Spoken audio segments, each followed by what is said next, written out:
want to extract bicuspids because I know that it's going to crowd their upper arch and it's going to crowd it's going to crowd the tongue because the tongue isn't getting smaller. Unless you're going to go in and do tongue surgery on somebody. You're going to be making a smaller box and trying to stuff this big pillow in there, and it ain't going to fit.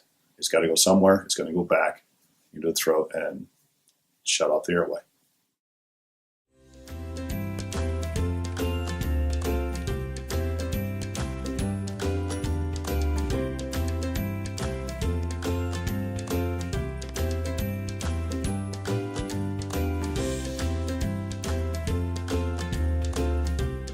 Most of the people I have that have jaw joint problems or sleep problems are bicuspid extraction, protruded chins, things like that. And I just look at that going, I don't want that to happen to patients I treat. I want to be, hopefully help them, not lead them down a bad path, but actually hopefully push them, to a more healthy lifestyle later in life.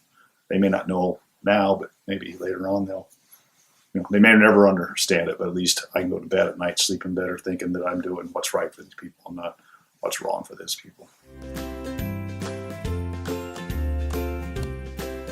I do talk to a lot of parents about when I see airway issues with their kids that they think it's kind of goofy that their dentist is looking at and talking about you need to get your child to an ear, nose, and throat doctor, have their adenoids or tonsils looked at or allergy testing going on and I tried to explain to them about the low tongue posture and how that is causing the orthodontic problem, and we got to get that cleared out or it's going to be worse. And if we can get the airway cleared up and get proper tongue posture, I guess, we're going to hopefully prevent severe orthodontic problems, or we can intercept them at a young age.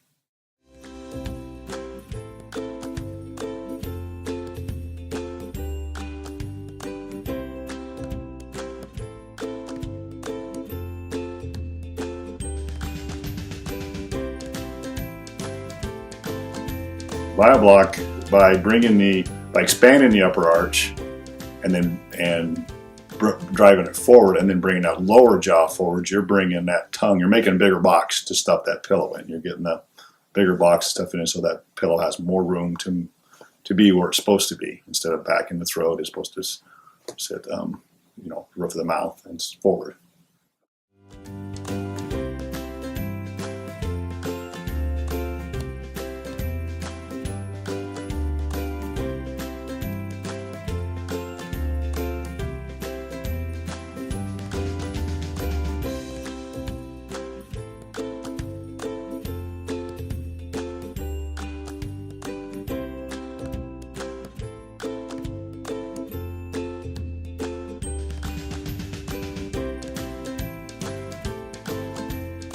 What I want for every child comes into my office is to help them develop, or hopefully they will grow in and have healthy jaw joints, a good profile, and a good airway. In contrast to what I see coming into my practice now as adults, a long face, recessed chin, and jaw joint problems. And